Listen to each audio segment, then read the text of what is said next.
బేసిన్లోని restaurant వద్దకి గుర్తు తెలియని ఒక బోట్ వచ్చింది. ఒక్కసారిగా రెస్టారెంట్ పైకి ఆ బోట్లో నుంచి ఓ వ్యక్తి కాల్పులు జరపడం మొదలుపెట్టాడు. కాల్పుల తరువాత అదే బోట్లో పరారైపోయాడు ఆ దుండగుడు. నిందితుడి కోసం ప్రస్తుతానికి పోలీసులు గాలింపు చర్యలు చేపడుతున్నారు. ఈ ఘటన జరిగింది సౌత్ పోర్ట్ యాచ్ బేసిన్ దగ్గర, ఓ రెస్టారెంట్ దగ్గర జరిగింది ఈ ఘటన. సౌత్ పోర్ట్ యాచ్ బేసిన్లో ఒక రెస్టారెంట్ వద్దకి గుర్తులేని వ్యక్తి బోట్లో వచ్చాడు. నార్త్ కరోలినాలోని సౌత్ పోర్ట్ యాచ్ బేసిన్లోని ఈ ఘటన చోటు చేసుకుంది. సో అమెరికాలో గన్ కల్చర్ మరీ శృతిమించిపోయింది, చాలా తీవ్ర రూపం దాల్చింది. గన్ కల్చర్ ఎంతలా పెరిగిపోయింది అమెరికాలో అనడానికి ఒక నిదర్శనం చార్లీ కిర్క్ మరణమే.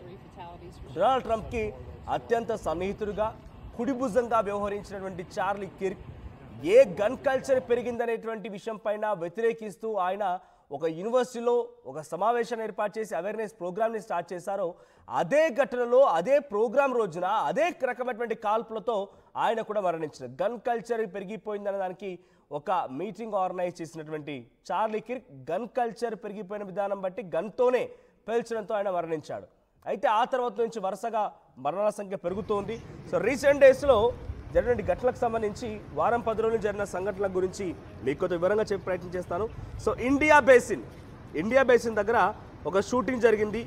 marijuana ఈవెంట్లో ఈ షూటింగ్ జరిగితే 6గురికి చాలా తీవ్రంగా గాయాలయ్యాయి, 6గురు కూడా మరణించారు. సెప్టెంబర్ 10న ఎవర్గ్రీన్ హై స్కూల్ అక్కడ కూడా షూటింగ్ జరిగింది. దాంట్లో 3గురికి గాయాలయ్యాయి, 1 మరణించారు, మరో 2కి చాలా తీవ్రంగా గాయాలైపోయాయి. సో మొత్తంగా ఇక్కడ కూడా సుమారుగా 2 మరణించారు, 3గురికి చాలా తీవ్రంగా గాయాలయ్యాయి. సో ఇంకోవైపుగా సెప్టెంబర్ 17న నార్త్ కోడరస్ టౌన్షిప్ దగ్గర a man ambushed police officers who were investigating a property after report of stalking and harassment. ఒక హరాస్మెంట్ కేసు విషయంలో అక్కడికి వచ్చిన పోలీస్ అధికారుల పైన ఒక వ్యక్తి పెన్సిల్వేనియాకు సంబంధించిన ఆ ప్రాంతంలో ఓ వ్యక్తి పోలీసుల పైన ఏకంగా కాల్పులు జరపడంతో పోలీసులు 3గురు మరణించారు. ఆ తర్వాత పోలీసుల వైపు నుంచి కూడా ఆ వ్యక్తిపై కాల్పులు జరగడంతో ఆయన కూడా మరణించాడు. అయితే సెప్టెంబర్ 20న ష్రెవెరీపోర్ట్ దగ్గర కూడా కాల్పులు జరిగాయి. సో అక్కడ సుమారుగా 150 మంది పబ్లిక్ ఉండగా అక్కడ కూడా ఒక మాస్ షూటింగ్ జరిగితే అక్కడ 2 మరణించారు, 6గురికి చాలా తీవ్రంగా గాయాలయ్యాయి.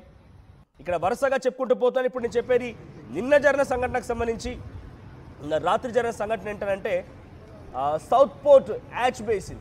So south port Yacht Basin దగ్గర నార్త్ కరోలినా ప్రాంతంలో ఒక వ్యక్తి పడవలో వచ్చి రెస్టారెంట్ దగ్గరికి వచ్చి ఆ పడవలో నుంచి ఫైరింగ్ ఓపెన్ చేశాడు. ఈ ఫైరింగ్ ఓపెన్ చేయడంతో 3గురు మరణించారు, 8 మందికి చాలా తీవ్రంగా గాయాలే. మొత్తంగా 11 మందికి పైగా వారంతా కూడా తీవ్రంగా గాయాలే పాలైపోయి ఆసుపత్రిలో చికిత్స అందుతున్నారు.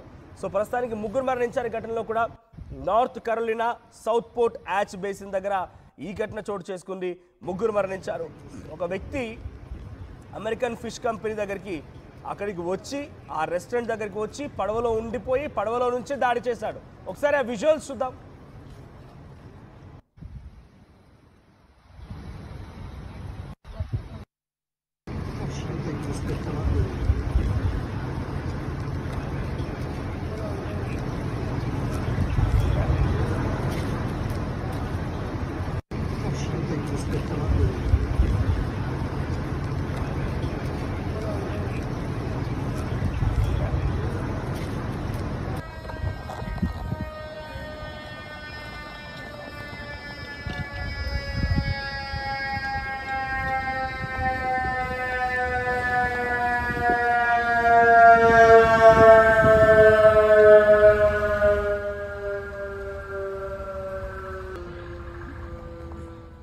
రైట్, అమెరికాలోని నార్త్ కరోలినాలో ఓ అమెరికన్ ఫిష్ కంపెనీ రెస్టారెంట్లో ఈ కాల్పులు జరిగాయి.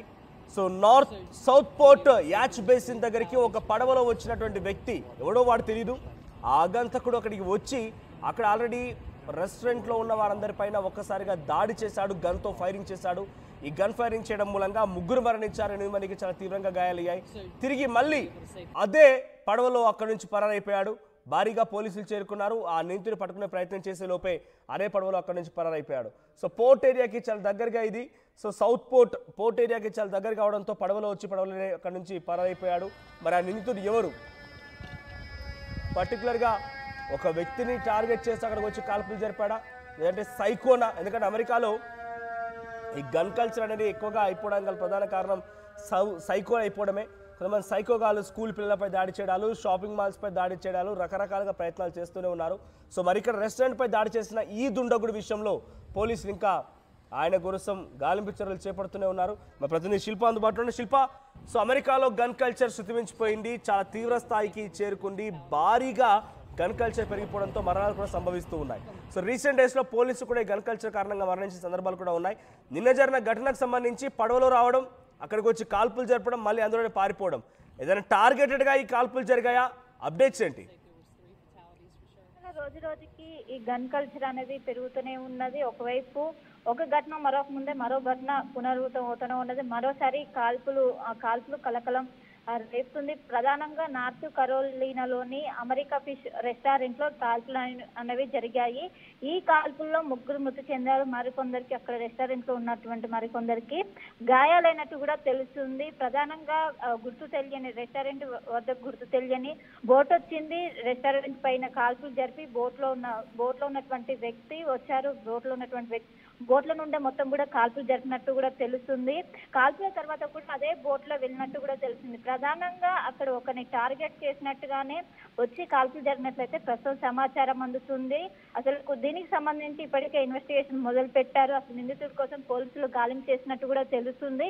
పక్కా ప్లాన్ ప్రకారమే ఇదంతా చేసినట్టు కూడా తెలుస్తుంది. ఆ సమయంలో ఎవరెవరు కస్టమర్స్ ఉన్నారో కస్టమర్స్ సంబంధించినటువంటి లిస్టు కూడా తీస్తున్నారు. ఎవరిని టార్గెట్ చేసి ఇదంతా చేశారు, లేకుంటే ఎవరైనా కావాలని ఇదంతా చేశారని కూడా ప్రస్తుతం అయితే చేసింది. ఈ మధ్య కాలంలో అక్కడ అమెరికాలో రోజు రోజుకి గన్ కల్చర్ పెరుగుతున్నది. దీనిపైన ఒకవైపు కఠినమైనటువంటి శిక్షలు అమలు చేస్తున్నప్పటికీ ఇంకోవైపు ఏమాత్రం కూడా భయపడకుండా మొత్తం ఇది ఒకవైపు కొనసాగుతుందనే చెప్పుకోవచ్చు. ప్రధానంగా ఒకవైపు అక్కడ ఉన్నటువంటి ఏదైతే అమెరికన్ ఫిష్ రెస్టారెంట్ లో ఆ బోట్ లో వచ్చారు. బోట్ లో వచ్చి కాల్పులు జరిపారు. కాల్పుల్లో మొత్తం 3 మృతి చెందారు. ఇంకా చాలా మంది కూడా గాయాలయ్యారు.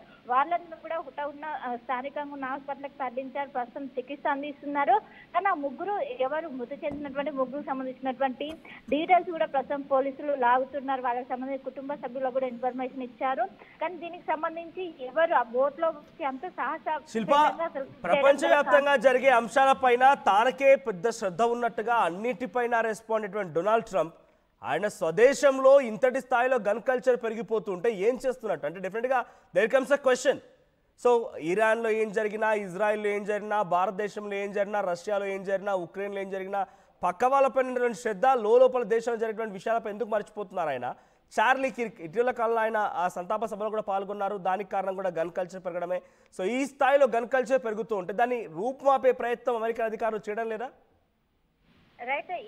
ప్రపంచ శాంతి కోసం నేను పాటుపడుతుంటే కూడా పదే ట్రంప్ చెప్తూ ఉంటారు, దేశం ప్రపంచంలో ఎక్కడ యుద్ధం జరిగినా దాన్ని నేనే ఆపేస్తాను, దానికి ముఖ్య కారకుని నేనే అంటూ కూడా అనేక సార్లు చెప్తారు. కానీ సొంత దేశంలోనే ఒకవైపు గన్ కల్చర్ పెరుగుతుంది, ఒకరినొకరు చంపేసుకుంటున్నా, దీనిపైన మాత్రం ఎలాంటి నోరు మాత్రం మెదపటం లేదు. దీనిపైన ఏ విధంగా కూడా స్పందించడం లేదు. దీనిపైన ఒకవైపు శిక్ష అమలు చేస్తామని వాళ్ళు అటు నుంచి కూడా ఏం లేకపోవడం, అటు హోంశాఖ నుంచి కూడా ఎలాంటి గైడ్లైన్స్ లేకపోవడంతో మొత్తం ఈ కల్చర్ అనేది రోజు రోజుకు పెరుగుతుంది. చాలా మంది అమాయకులు ఈ గన్ కల్చర్ కి ప్రాణాలు వదులుతున్నటువంటి పరిస్థితులు ఎక్కడ రెస్టారెంట్ కావచ్చు, ఏదైనా షాపింగ్ మాల్లో కావచ్చు, మొత్తం టార్గెటెడ్ గా గన్ కల్చర్ విచ్చలవిడిగా అక్కడ జరుగుతూనే ఉన్నది. దీనికి ఎక్కడ కూడా పులి స్టాప్ పెట్టడం లేదు.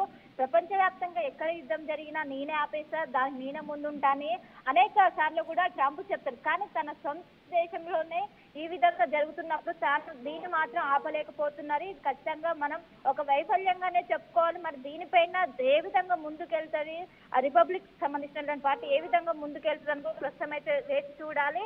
దీనిపైన ఒకవైపు అనేక విమర్శలు వస్తున్నాయి. విమర్శలు వస్తున్నప్పటికీ దాన్ని మాత్రం లెక్క చేయకుండా ఇది మాత్రం ఇంకా రోజు రోజుకి పెరుగుతూనే ఉన్నది. దీనిపైన ఒకవైపు ఎలాంటి శిక్ష కూడా అమలు చేయనట్టుగానే ప్రస్తుతం అయితే సమాచారం అందుతుంది. దీంతో రోజు రోజుకి పెరుగుతూనే ఉన్నది. ప్రధానంగా అటు షాపింగ్ క్లౌడ్